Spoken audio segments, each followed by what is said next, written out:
Ooh, Monk deep dive time. I'm actually pretty excited for this. I was a little bit nervous getting Monk chosen right away because monks are notoriously weaker than the other classes. But diving into monks has been a really interesting experience, and trying to optimize them and thinking outside the box is really something I've been doing a lot. But that's stuff I'm gonna have to get into later because this video is all about my initial impressions of Monk before doing the deep dive series. So when I end the series, I can say, hey, this is what really surprised me about monks. So let's begin by talking about what I think I know about monks. So what I know about monks is that if we were just base class, they would scale pretty dang well. If you're looking at a great sword wielding fighter, monks do better damage if it was just base classes. Now, where they start falling off is that fighters have good support from feats. So they're using a great sword, right? And we're using a staff, a quarterstaff. So we're doing a D8, but then we get our D4, double our dex modifier for hitting twice. They get their hit 2d6 plus their strength modifier. We win in that scenario, but then they start getting great weapon master. Then they start getting polearm master. Those are things that we can't utilize in the same way they can, and then they start outscaling us. Combine that with the fact that their features don't compete with one another. They can use their action surge, they can use their second wind, then they can take all their battle master maneuvers, and those are separate pools that they can pull from, all of which just makes you stronger. You never have to sacrifice anything with a fighter. Whereas a monk, everything comes from the same pool,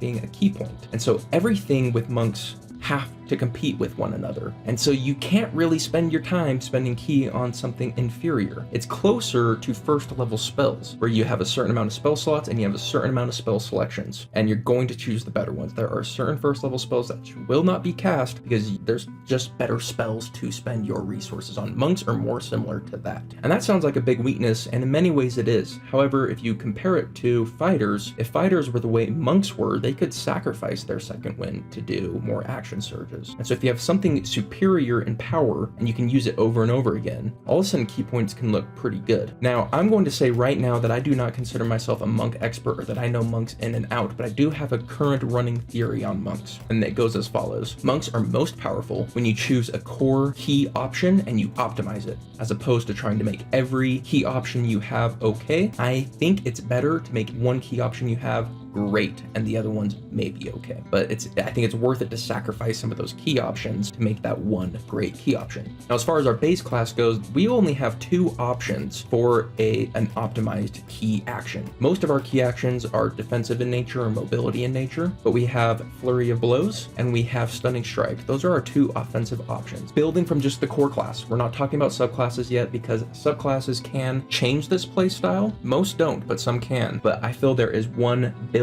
for a flurry of blows that we optimize it, and there's a certain way of going about doing that, and then one for stunning strike. Now I'm going to do two separate videos for each of those builds because I do want to go into detail for them. That'll be my next following videos, my flurry of blows build and my stunning strike build. But I will say that something else I consider about monks is they benefit universally. Every single subclass and main class I feel benefits from a small level dip elsewhere. Now I know that not everyone wants to multi-class, I get that, and I'm only speaking from the perspective of optimization, that a 1-level dip in druid, a 1-level dip in cleric, a 1-level dip in fighter, a 2-level dip in ranger, all of those have a lot of validity in a lot of these different builds, and every build I do is going to have a dip, and I'm going to do a build for every single subclass that I feel is as optimal as I currently have it. And I understand that I have a lot to learn here, and so as I'm doing this, I look forward to being corrected and being told more optimal ways to do things. I guess I want to preamble this whole series by saying, with the monk in particular, I'm going to be focusing a little bit more on optimization and power than I normally do. Usually I am more flexible in the races you choose. I'm more flexible in the flavor you bring to the table. But here I feel like the community can find that on their own. If I'm really feeling like I'm bringing value to the community, it's to show the power level that monks can get to. I'm not going to argue that monks are the best. I'm not even going to argue that they're not the worst. My theory is that monks are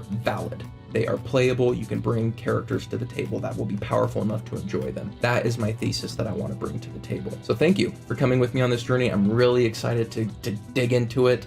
Oh, I'm pumped, and I'm excited to learn more about monks myself. It's really cool doing these deep dive series because on the last video, I'm going to say, hey, this is what surprised me about going through the deep dive. I never thought of it this way, and I have a new perspective, and that's happened both with my cleric deep dive and my bard deep dive. So I'm excited for that to happen with my monk deep dive as well. And I'll see you on the next one. Later.